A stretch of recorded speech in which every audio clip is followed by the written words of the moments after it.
Welcome to video 6, which will be the last video in the demo covering section. We're going to start with Genichiro. So let's dive right into it. For Genichiro, we have this anim blueprint that you're all going to have. You just need to make sure that the anim graph will be set up for the animation on this side. So for default pose, we have this, the katana common. If you have that, we have this for the in combat. By the way, again, enabling the space, just use in place. For the strafing, we have these.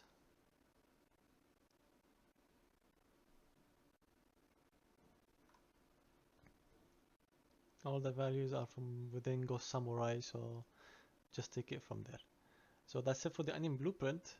Now, if you go to Genichiro data asset, we have over 30 abilities running. You can imagine why.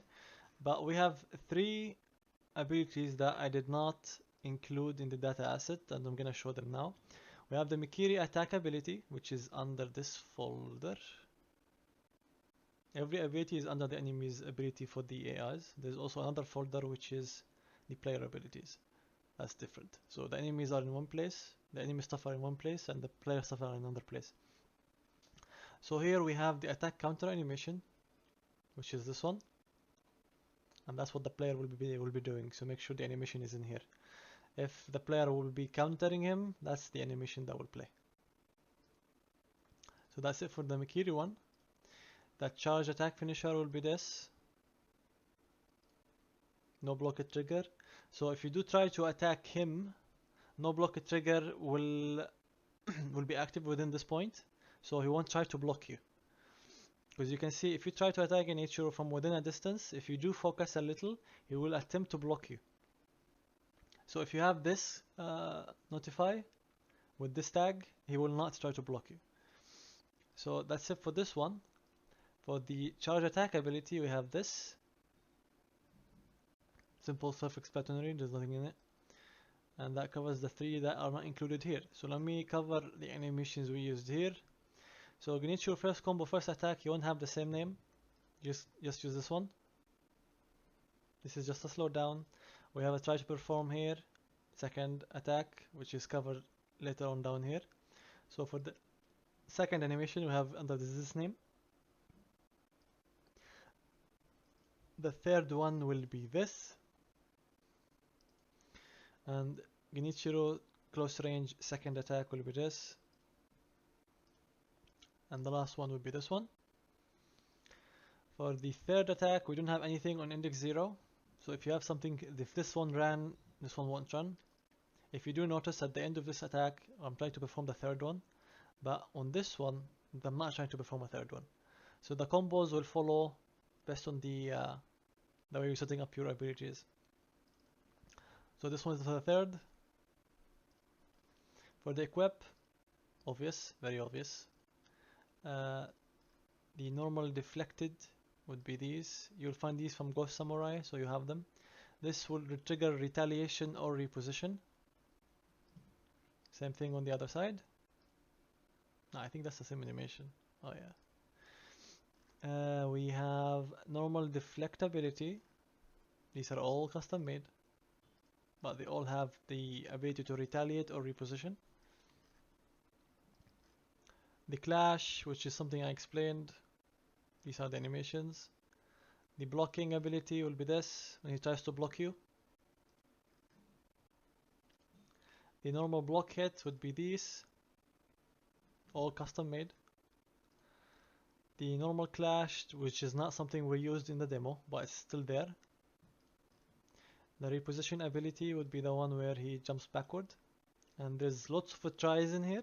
You can put them all in one if you like. But the way we did it was, we had each one of them have a different trigger value. So what you can do if you want to, there's one downside to using this method would be if all of them which have a trigger chance, all of them don't run, so you might see him sometimes not doing anything. So if you do want to make sure that at least one of them run, have the abilities in one place. Like right here on the side, you can add more than one, it's an array. and the last one of them, make sure it always runs. Here they all have condition, they all have trigger chances, so some of them might not run. There's also a chance that none of them run. So to go around that is you're gonna do what I just suggested, put all of them in one array, and the last one always have a chance of running. How do you set up the chances? Well, if you go here, you can do it from here. You see there is a range, random integer in range between 0 and 1. If it's equal to 0, it will run. If it's not, then it won't. What you can do is remove all this together and make sure it's true. So that's for the reposition. For 11 we have the arrow shooting. That's custom made. And of course he's not going to try to block you if he's in air. And we have the shoot arrow notify here with this arrow power. The kick would be this, from protector. Not try to block at this point. There's also try to perform heavy bow shooting after he kicks you. Heavy bow shooting will be this. From it's from Frank Animations. So this one you can take it from there. Also no blocker trigger at this point. Bow status. I don't think this one will matter to you. If you have a custom bow, this could be helpful. If not, it won't work. So also for the bow part, I wanted to show you that you have a projectile section here, and the projectile has an arrow shot. This arrow thing, you won't find it because this is custom made. So you have to put your own arrow in here, but you'll have this missing. The only thing difference is you won't have any static mesh assigned, so make sure you assign yours. So for arrow bow shooting, we have that. For going to close range rares, we have these. Try to perform this one at the end. Floating cloud, I'm going to show you later. Attack 03. The jumps from Ghost Samurai. We have no blocker trigger as well as immunity to crowd control. So if you do hit him, he won't physically react. That's just IK. And at the end of it, the Mercury attack, which I showed you earlier. 035, okay, I showed these. The jump arrow again exists. The floating cloud would be this animation. No blocker trigger for sure, and definitely no CC. So any physical animation won't play if this is there. Attempt to grab, and that's how you set up a grab. I'm gonna show you these first. So no blocker trigger as well as community to crowd control. On the trace itself, we have a grab property, and the grab property has you can ignore found index totally because that's not something if you set up from here it won't even matter. So that property is set up. If a grab does hit and the target is a player, so that player part will play this, and the attacker we missed it, and the attacker will attempt to playing this. Both of these animations are custom made, so you're gonna have to find a different animation for it. Now this is part of the problem we had with the animations. We can totally ignore any change to execution socket. For the next part, if you do want to know how the logic behind the grab worked, I do suggest you take a look at the grab property. If you go to the grab property,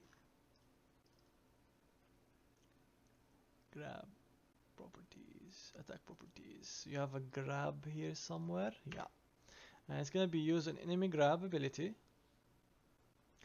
or player grab hit ability. So if you open that up, you're gonna see how these things are being set up and how I send the montage to run on the hit target. It's nothing difficult, it's just that you need to know where you're adding that. So let's move on. We have floating cloud. By the way, if a grab was not easy to get, please do let me know. I'm gonna explain the grab at the end of this video for the greatsword, so that will be something for you to also learn from. So floating cloud will be using this animation, which is custom made. The Genichiro mid-range, that's from Frank. Ghost Samurai attack would be this one. The double arrow shot also from Frank. The roll attack would be this. No block. The index 19 would be this one, as well as the heavy bow again from Frank. The standoff, which happens at the end of the floating cloud. If you open the floating cloud for you, that's also something I want to talk about. At the end, I'm using the normal and knock, and I have all the attacks of Genichiro. And let me tell you right now, all the attacks use normal and knock, just like the player's katana, exactly the same. So here, I was just simply tagging the attack type at the end to be floating cloud, because that one will trigger the standoff. All the others are normals. You can see it's normal and knock, but attack type is normal. That's also a variable you can add in attack and knock. So other than that, we have the executed. It's very obvious, but again, custom made animation, you can't have this. Normal hits, normal forward, forward right, forward left from Ghost Samurai. Retaliation would be these from Ghost Samurai, right and left. The retaliation right is also the same thing. Reposition 2 would be another running backward or jumping backwards. Grab ability would be this. Like I showed in the grab part, we have sorry, the grab animation itself, not the ability. We have this attack grab property. I'm going to explain again how it works with the greatsword, so you can have an idea how is it working. For the double arrow shot, we're using this. For the attack 0-2, for Makiri attack, we have these. No block at this point. And for the second animation that we have the fail with the Makiri attack. The last one would be the normal death, and that's very obvious. So let me explain again how grab works. If we go to the greatsword one, not sure if I have the animation set up here somewhere. In any case, let's go to grab ability. Oh, sorry, the grab property. So grab property runs at the player grab hit. So player grab hit can perform if the attack is a grab. It will attempt running this, so it will find the associated anim montage, which is something you find in the animation itself. Right here we had these animations, if you remember, for the attacker and the one receiving. So for this one, I'm loading the assets because these are soft referenced. So in this case, if it is, I'm telling the attacker to run the static grab. Genichiro does have a static grab here.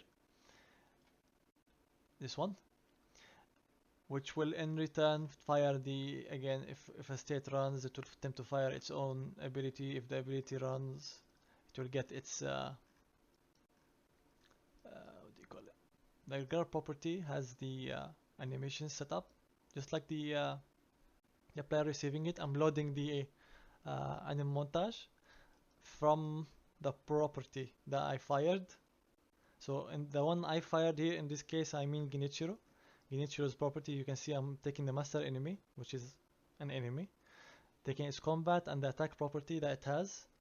The attack property that is active is gonna be a grab, and I'm getting the index from it. The index is not something that you set from here. It's automatically being set, so you don't have to worry about that. I'm loading it. From the loading, I'm firing the animation. So the player will fire his own animation, and the enemy will fire his animation. So this way, this is how it's set up. Of course, if there's a grab, there has to be what do you call it? A syncing object. So I'm running the syncing object at the end of the enemy grab ability. So at the end of it, I'm taking the syncing object, which is one that I'm linking with the animation directly. You can see grab syncing object. So that's how syncing object is working. And if you have any syncing object, it has to take, of course. So you can see it from here. So that covers everything for Genichiro and everything regarding the demo. If I did miss something or make a mistake, do let me know. Again, I'm a single guy doing the tutorials. I might have missed a few things. Do forgive me if I do that. And if you guys have any requests for any feature, for me to explain any feature that I used in the demo or in the pack, do let me know. Do try your best first to try to accomplish it. Read the abilities, all the abilities, you have them all. Everything is straightforward. Everything should be easy to understand. If with that you still couldn't, please do let me know. If there's a lot of requests for one thing, I'll try and make a video about it. Thank you very much for your interest in this pack, and see you in the next one. Bye bye.